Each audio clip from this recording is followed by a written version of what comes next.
Vous avez regardé? Ah, suivez, c'est beaucoup. Enfin, vous l'avez regardé déjà? Je l'ai regardé déjà, oui. Vous en pensez quoi, honnêtement? Très honnêtement, je pense que c'est grave. Je pense que c'est très grave.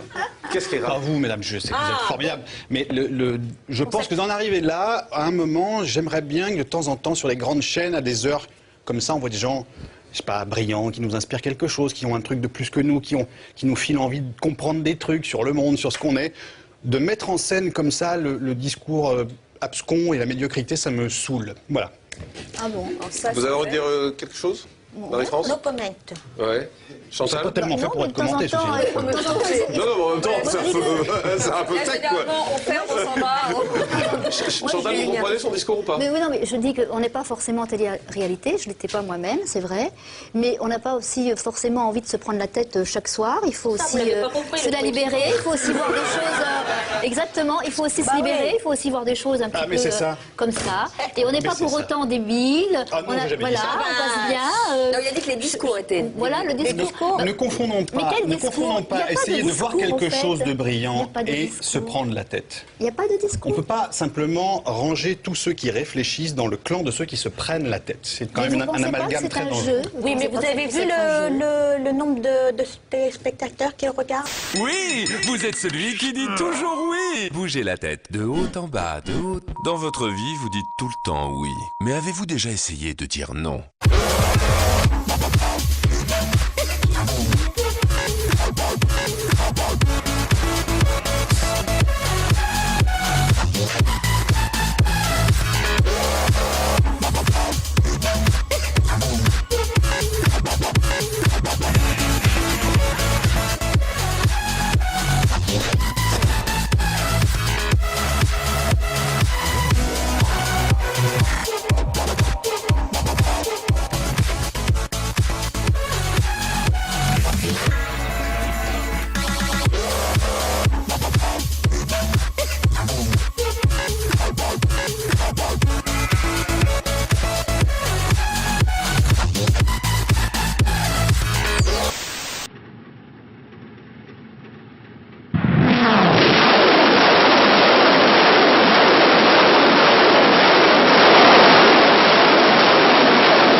Et franchement, je crois que tu trouves une œuf de la meuf de Nenobiol. Mais non, mais n'importe quoi, ça c'est du faux, elle prend des gélules pour avoir un meilleur boule. Pardon, mais j'ai mal quand je touche. Bah vas-y, touche pas, wesh. Tu vois, Rihanna, elle est trop fraîche. Non, mais j'ai mal quand j'avale. Avale pas, putain! Putain, mon daron, je sais pas comment il fait là, les gens ici ils posent que des questions trop cheloues. Bonjour, vous auriez un shampoing démêlant pour mes cheveux? L'invention d'Ossam Haïk, la voici. Un détecteur de cancer du poumon par l'haleine, appelé le nanose, une sorte de nez électronique. Il ressemble certes à un alcotest géant, mais c'est un bijou de technologie. Notre haleine contient des particules odorantes, biomarqueurs de maladie, qui passent par la circulation sanguine vers les poumons, puis se retrouvent dans la laine. En soufflant, le patient expulse un millier de molécules différentes qui vont être analysées par le nanose. L'appareil repère les biomarqueurs de la maladie, même à son stade le plus précoce. En moins de 2 minutes, le nanose rend son diagnostic. Oh, ça roule. Je suis allé voir mon pharmacien pour lui demander un peu de vitamine C. Et je savais pas trop de quoi je lui parlais. Enfin, bon, s'il a fini par comprendre, il m'a filé ça. C'est des cachetons goût orange, 1 gramme par cacheton. Mais c'est de la merde, ça. Hein? C'est de la merde, en fait. This is Aotearoa farmer Alan Smith in Auckland's intensive care unit shortly before the doctors told his family his life support should be turned off and he be allowed to die. As Alan lay in a coma in Auckland Hospital, heavily medicated, ECMO and other machines keeping him alive, these are those clouded out X-rays. Alan developed what's known as whiteout pneumonia. This is when the lungs can't be seen by X-ray, so full of infected fluids they are unable to take in any air whatsoever. For weeks on end, Alan's condition changed little, hovering close to death. Just as the family thought things couldn't get any worse, Alan was diagnosed with hairy cell leukemia. Auckland Hospital notes to the family say, "The type of leukemia Mr. Smith has is potentially treatable if that's all he had. However, with his lung failure, Mr. Smith cannot survive." Bien sûr, je m'y connais en pharmacie, mon frère. J'ai vu tous les épisodes à Dr House. En plus, c'est pas compliqué, les gars. Ils demandent quoi? Ils demandent un truc pour le bide ou de l'aspirine, wesh. Sérieux? Ouais, oui. Excusez-moi, vous pouvez vous occuper de moi? Je t'ai pas dit d'attendre 10 minutes là. Qu'est-ce qu'il y a? T'as mal à la tête? Ouais. Prends de l'aspirine. Tell me when. Go.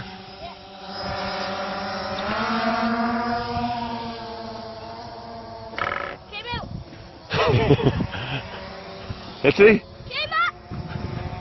Hetty? On the road. Fully. No. Whee! He said, no, you haven't tried everything. You've got to try vitamin C intravenously, high doses. And they just said, no. The family pleaded with doctors that Alan be administered high-dose vitamin C, a treatment right outside of mainstream medicine. So, Alan's x-rays. Before high-dose intravenous vitamin C, so full of infected fluid, the lungs can't be seen. This x-ray taken after 2 days of high-dose vitamin C treatment. The lungs dramatically improved and readily visible. So less than a week after the high-dose vitamin C was started, Alan had improved to the point that he could be taken off ECMO life support. I was taking 6 grams of that a day. And of course, You know, Alan, that there will be many health professionals who say that it is not scientifically possible that your recovery is because of having high doses of intravenous vitamin C. well, they can say what they like, really, because basically, I am alive. I was supposed to be dead. They wanted to turn me off.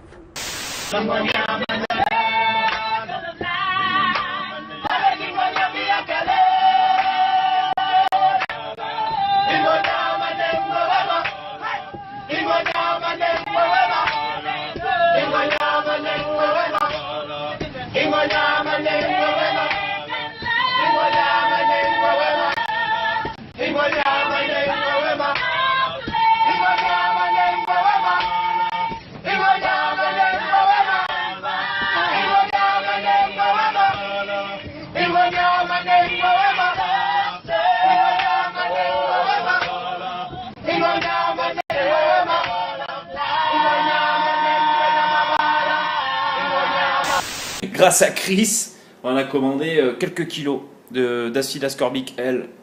Et on les emmerde les pharmaciens après tout, c'est vrai. On va leur poser des questions, et de quoi ils comprennent pas. Bon ben changez de métier, je sais pas moi, faites garagiste ou autre chose. We have prepared him with the vitamin K and oxygen. When you see the other video from him, he had oxygen. So that we know that we have all the oxygen available and the electron donors from the vitamin K. And now we can do very high dosage vitamin C as chemotherapy. C'est quoi? Mon rep, je le respecte trop en fait. Tu vois, le mec, il fait 9 ans de médecine, tangente, hypoténuse, tralalilala. Et en fait, le gars, il passe ses journées à vendre de l'aspirine à du bouffon. Ouais, j'avoue. Le médicament. Enfin un domaine où personne ne détrônera la France. Les Français sont-ils vraiment plus malades que le reste de l'humanité? Ou bien y a-t-il d'autres explications à cette boulimie? En voiture! Quand le médicament paraît, la famille pharmaceutique s'agrandit. Un nouveau marché s'éveille. La priorité, c'est le marché. Ce qui intéresse l'industrie, c'est d'avoir au moins 20 ou 25% de retour sur investissement à la fin de l'année. Il n'est pas question de progrès, il n'est pas question de thérapeutique, il est question de marché. La plupart des médicaments qui sont mis sur le marché aujourd'hui sont des médicaments qui n'apportent aucune amélioration. La sécurité sociale accepte de rembourser un médicament qui n'en est pas un, qui n'a aucun intérêt. Alors, c'est grosso modo, c'est la même efficacité que l'aspirine, tout simplement. À un prix 27 fois supérieur à l'aspirine. Normalement, un médicament, c'est comme un médecin, on se repose dessus, on fait confiance.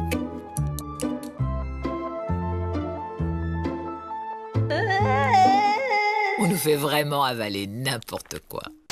Vous pensez en fait qu'une alimentation adéquate Une peut aider alimentation adéquate, d'accord, ça peut prévenir un cancer sur 3. Trouvez-moi une drogue qui fait mieux. D'accord ? On est OK ? Mais ça veut dire que c'est à partir de l'enfance jusqu'à la fin. Si vous faites attention à 60 ans à votre alimentation, ils y perdent. D'accord ? Par contre, quel que soit votre âge, vous avez l'alimentation peut accélérer, vous avez bien entendu, ou ralentir un cancer sur 2. Devant le tribunal de Dijon, ils sont entre 300 et 400 venus soutenir le viticulteur, verre de vin rouge à la main. Emmanuel Giboulot comparaissait cet après-midi pour avoir refusé de traiter ses vignes. Les juges ont requis 1 000 € d'amende, dont la moitié avec sursis, pour ne pas avoir respecté l'arrêté préfectoral.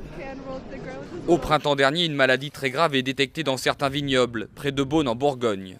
Le préfet impose alors que toutes les parcelles du département soient traitées à titre préventif. Le viticulteur qui pratique le bio depuis environ 40 ans refuse. Ni lui, ni ses voisins ne sont infectés.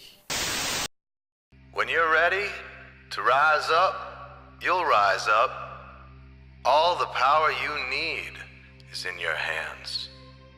Now look around you. Our financial systems have been hijacked by a generation of thieves. While you're working harder and harder for less and less, the game is being rigged against you. They're turning all of us into virtual slaves. Looters, at the heart of our financial system, are price-fixing our most precious resources. Food, water, energy, gold. Even the value of money itself is being siphoned away by high-level crooks in a giant mushrooming conspiracy of unstoppable corruption.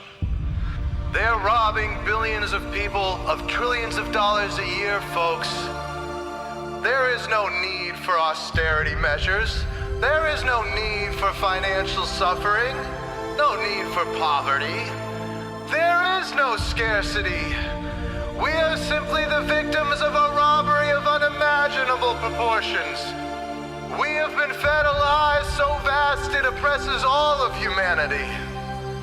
The truth is, there is more than enough to go around. 60 years ago, productivity was increasing so fast, they predicted by today, entire families could live comfortably on the income of just one provider, working only 10 hours a week. They wondered what we'd do with all of our spare time. What happened to that dream? Turns out they were right. What took a full work week back then can be done in just 10 hours today. We have technologies that multiply our efforts 1,000-fold and connect us in ways they never imagined. We are now 100 times richer than in that great heyday of the 50s. We are heirs to a great bounty of prosperity. 70 trillion in the U.S. alone. Over $200,000 for every man, woman, and child. The only reason we don't experience this wealth is because it's being siphoned away by a corrupt criminal class. They loot through giant corporations, raising prices, lowering wages, stealing the fruits of our productivity. Where once whole families prospered with just one provider, now both parents work, delivering 8 times the productivity but struggling to make ends meet. They control the media using hot-button social issues to divide us, brother against brother, so we fight each other while they loot our sacred institutions. They make us fear too big to fail banks collapsing, but if they did, we'd suddenly recover the 8 times our income that's being siphoned away every single day. Don't give yourselves to these crooks who abuse you and enslave you, who steal your lives, tell you what to do, what to think, and what to feel. Let us burn these leeches off our backs. Let us replace their corrupt systems with better systems that benefit everyone. Let us reclaim the fruits of our productivity. Let us share our prosperity. We can do this now.